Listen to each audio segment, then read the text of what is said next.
Halo guys, apa kabar? Selamat datang kembali di channel Cerita Singkat. Di kesempatan kali ini, kita bakal ngebahas sebuah serial crime thriller terbaru di tahun 2025 yang dijamin seru. Judulnya adalah Tusk. Serial ini membawa kita ke dunia kelam di Delaware County, Pennsylvania, di mana garis antara orang baik dan orang jahat itu tipis banget. Nah, buat kalian yang belum subscribe channel ini, silahkan tap tombol subscribe-nya dulu ya. Dan, tanpa banyak basa-basi lagi, langsung aja kita mulai ceritanya. Cerita dibuka dengan pemandangan pagi yang sunyi, tapi suasananya terasa berat. Kita dikenalkan dengan karakter utama kita, Tom Brandis, seorang agen FBI. Tapi penampilannya jauh dari kata gagah. Dia kelihatan lelah, kusut, dan penuh beban. Di rumahnya, suasana terasa dingin. Interaksinya dengan putrinya, Emily, sangat kaku. Tom mencoba menawarkan sarapan dan makan malam, tapi Emily menjawab seperlunya, seolah ada dinding besar di antara mereka. Emily bilang dia harus kerja, dan cuma ngasih tahu ada paket buat Tom. Dari sini, kita bisa merasakan ada masalah keluarga yang serius. Di sisi lain kota, kita beralih ke dua orang pria yang berprofesi sebagai tukang angkut sampah. Kelihatan seperti pekerja biasa aja. Namanya Cliff Broward dan Robbie Prendergrass.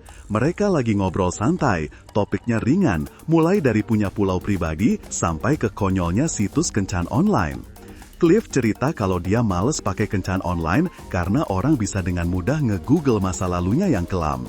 Sementara Robbie, dia kelihatan lebih butuh teman hidup. Dia bilang sebentar lagi setahun sejak istrinya, Karen, pergi dan kayaknya gak bakal balik lagi. Obrolan mereka ini melukiskan potret pria-pria kelas pekerja yang kesepian dan mendambakan kehidupan yang lebih baik. Fokus kembali ke Tom. Kita melihat Tom di sebuah pameran karir menjaga booth FBI dengan setengah hati. Dia kelihatan gak bersemangat, sampai seorang lulusan baru jurusan akuntansi datang dan bertanya. Tom mencoba menjelaskan soal FBI, bahkan menceritakan latar belakangnya yang unik, dari sarjana filsafat, jadi pendeta selama 8 tahun, sampai akhirnya jadi agen lapangan FBI. Tapi semua itu diucapkannya tanpa gairah. Jelas sekali kalau Tom sedang mengambil cuti dari tugas lapangan karena masalah keluarganya, dan dia nggak menikmati pekerjaan ringannya saat ini. Setelah itu, kita lihat beban di pundaknya makin jelas waktu dia ketemu sama pengacaranya, Matt. Ternyata, putra Tom yang bernama Ethan akan segera dijatuhi hukuman penjara. Pengacara itu menanyakan soal pernyataan dampak keluarga yang bisa mempengaruhi beratnya hukuman Ethan. Tom menolak untuk memberikannya, tapi si pengacara mengingatkan kalau putrinya, Emily, sebelumnya pernah menyatakan minat untuk bicara mewakili kakaknya.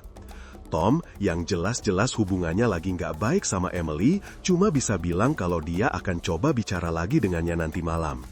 Drama keluarga Tom ini ternyata sangat berat, anaknya sendiri akan masuk penjara. Malam harinya, Tom mampir ke tempat kerja Emily, sebuah kedai es. Dia mencoba mencairkan suasana, tapi lagi-lagi gagal.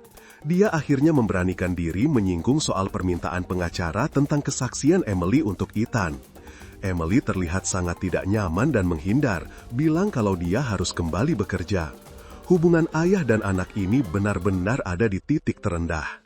Sekarang kita balik lagi ke Robbie. Kontras dengan kehidupan Tom yang sepi, rumah Robbie justru ramai. Dia tinggal bersama keponakannya, Maeve, dan dua anak Maeve, Harper dan Wyatt. Suasananya khas keluarga, sedikit kacau tapi penuh kehangatan. Cliff juga ikut makan malam bersama mereka. Di meja makan, kita lihat interaksi keluarga yang normal. Wyatt yang suka bercanda soal pantat ayam, dan Maeve yang berusaha jadi ibu yang baik. Malam itu, sebelum Wyatt tidur, Robbie menceritakan sebuah dongeng. Momen ini menunjukkan sisi Robbie yang sangat penyayang dan jadi tulang punggung bagi keluarganya.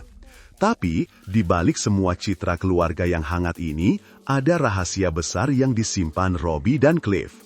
Malam semakin larut. Robbie, Cliff, dan satu orang lagi yang lebih muda bernama Peaches dalam perjalanan di dalam mobil. Suasana santai mereka langsung berubah jadi tegang saat mereka tiba di lokasi target. Mereka mempersiapkan senjata. Ternyata mereka adalah komplotan perampok. Robbie punya ritual aneh sebelum beraksi. Dia menjelaskan ke Peaches kalau ini adalah kebiasaan dari kecil. Ritual ini untuk menenangkan jantung agar tidak kaget dan meledak. Mereka pun beraksi. Target mereka adalah sebuah rumah yang ternyata markas bandar narkoba. Dengan cepat dan brutal, mereka melumpuhkan penghuninya dan berhasil menemukan tumpukan uang yang disembunyikan di dalam tangki toilet.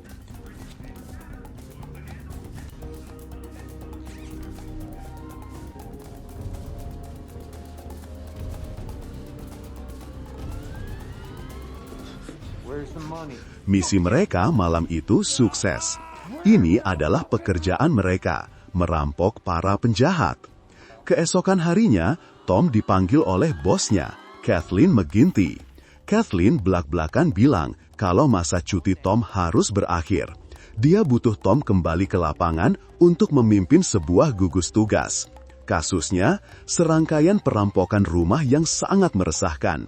Ada kru perampok yang terdiri dari 2 atau 3 orang yang secara spesifik menargetkan rumah-rumah bandar narkoba.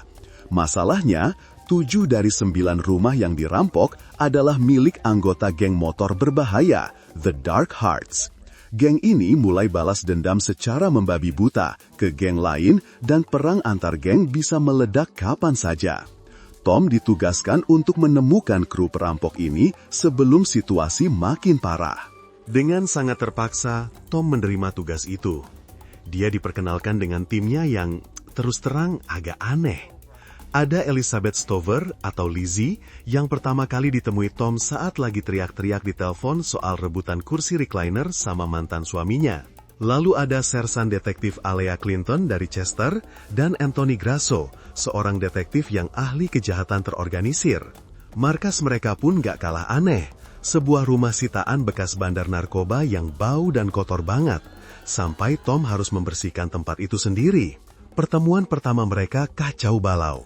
Lizzie bahkan gak menerima email briefing kasus dari Tom karena masuk ke folder spam emailnya. Tim ini benar-benar sebuah tim kacau balau. Di sisi lain, kondisi mental Tom juga semakin parah.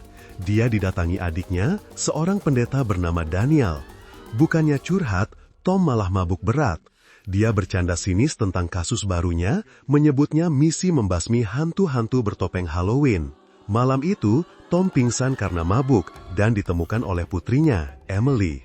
Momen ini menunjukkan betapa hancurnya Tom, baik sebagai agen FBI maupun sebagai seorang ayah. Sementara Tom memulai misinya, kehidupan pribadi para perampok juga mulai goyah.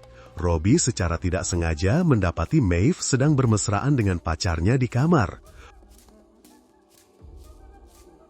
Robbie langsung mengusir pacarnya. Hal itu memicu Robbie dan keponakannya, Maeve, bertengkar hebat. Maeve merasa hidupnya terbuang sia-sia karena harus mengurus anak-anak di rumah, yang bahkan bukan miliknya. Itu rumah peninggalan ayahnya, kakak Robbie. Dia muak dengan Robbie dan Cliff yang suka keluar malam-malam melakukan hal misterius, mengingatkannya pada ayahnya sendiri yang penuh kebohongan. Robbie dengan frustrasi mengaku kalau dia melakukan semua ini demi keluarga mereka, agar mereka bisa tetap tinggal di rumah itu. Pertengkaran ini menunjukkan tekanan besar yang ada di pundak Robbie dan alasan dibalik kejahatannya. Malam berikutnya, kru Robbie kembali beraksi.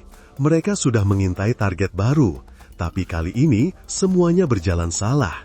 Saat mereka menyergap masuk, penghuni rumah, seorang anggota Dark Hearts bernama Derek dan pacarnya memberikan perlawanan. Situasi jadi kacau. Cliff kehilangan senjatanya dalam perkelahian. Derek, si target, ternyata mengenali suara Robbie. Dia terus berteriak, "Aku kenal suaramu." Ini adalah kesalahan fatal pertama. Identitas mereka hampir terbongkar. Di tengah kekacauan itu, seorang anggota geng Dark Hearts lain bernama Warren datang ke rumah itu untuk menjemput Derek. Saat masuk, Warren curiga karena mendengar suara musik yang tiba-tiba dinyalakan sangat keras oleh Peaches untuk menutupi suara keributan di dalam. Warren pun cabut pistolnya dan naik ke lantai 2. Apa yang terjadi selanjutnya adalah bencana. Peaches, si anggota termuda, tertemblak. Ia dibunuh Warren. Tidak hanya itu, Dalam baku tembak berikutnya, Derek dan pacarnya juga tewas. Perampokan yang seharusnya cepat dan senyap, kini berubah menjadi pembantaian.